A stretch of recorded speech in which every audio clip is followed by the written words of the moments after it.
ஏமா நம்ம ஃபாலோவர் ஒருத்தர் தாய்ப்பால் நல்லா சுரக்கிறதுக்கு டிப்ஸ் கேட்டிருக்காங்க.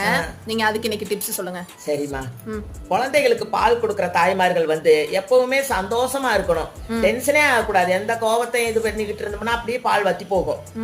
அதனால ரிலாக்ஸா நல்லபடியா குழந்தைக்கு பால் கொடுக்கணும் சந்தோஷமா. நிறைய தண்ணி குடிக்கணும். முதல் பாயிண்ட். அதுக்கப்புறம் வந்து பூண்டு பூண்டு நிறைய சாப்பிடணும். அந்த லேகியமா செஞ்சு சாப்பிட்டாலும் சாப்பிடலாம். அப்புறம் சக்கரவள்ளி கிழங்கு, மஞ்சள் பூசணிக்காய், அவரைக்காய், பிஞ்சு கத்திரிக்காய், முருங்கைக்கீரை இதையெல்லாம் நிறைய சாப்பிட்டுக்கணும். அப்புறம் ரசத்துல வந்து மிளகு, சீரகம், பூண்டு இதெல்லாம் நிறைய போட்டு நம்ம ரசம் வச்சு சாப்பிட பிள்ளைத்தாச்சி ரசம்னே அதுக்கு பேரு. அந்த ரசம் வச்சு சாப்பிடும் போது பால் நல்லா சுரக்கும். பால் சுறா கருவாட்டுல பால் சுறான்னு ஒண்ணு இருக்கு. அதை வாங்கிட்டு வந்து புட்டு செஞ்சு சாப்பிடலாம்.